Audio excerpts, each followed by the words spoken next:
None of us will ever be who God called us to be if we don't trust him and take the first step. That's all there is to it. Since it's City of Refuge and it's starting City of Refuge, and I think about the history of For My Life, it would not have ever been anything what we're doing if you and Dad would not have actually been obedient and took the first step. None of this would have ever been here. The church wouldn't be here. He may have called it some other way, but what we see right now wouldn't exist if it wasn't for your and Dad's obedience.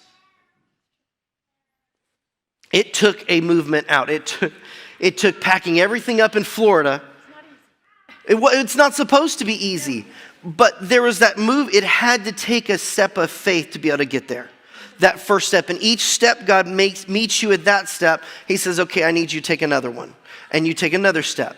And as he meets you in that step, he says, take you another one. We're not going to get to that end until we take one small little step at a time. But there's somebody, I don't know who, I'm not looking at anyone, I don't have a face, but he's asking you, I've asked you to make that step and you've not done it yet. I've already promised I'd meet you at the step.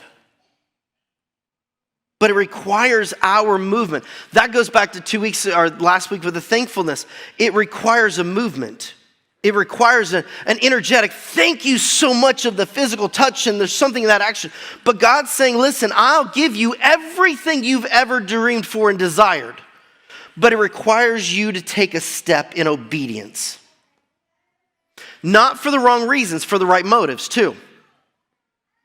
Not out of greed, not in fear, not in all of those things, but in obedience. And that obedience is the step. Yes, it's going to be hard. Yes, it's going to be crazy looking. Yes, nobody's going to understand. Yes, it's going to make you lose some friends and some family members because you're making a step for what the Word says you're supposed to do and what the Bible, what God is saying you're calling you to become. But it requires that first step.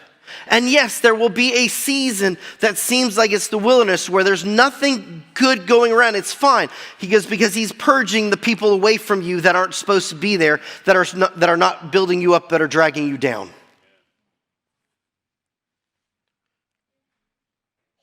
Not every wilderness is negative.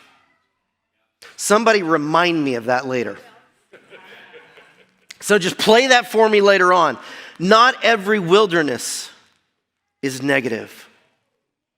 Sometimes that step of faith to be able to walk away from everything that's comfortable into what is uncomfortable, and you start seeing the things fall away from you that you make you feel like you're all alone and that no one's around you, is necessary to purge the things away from you that aren't building you up.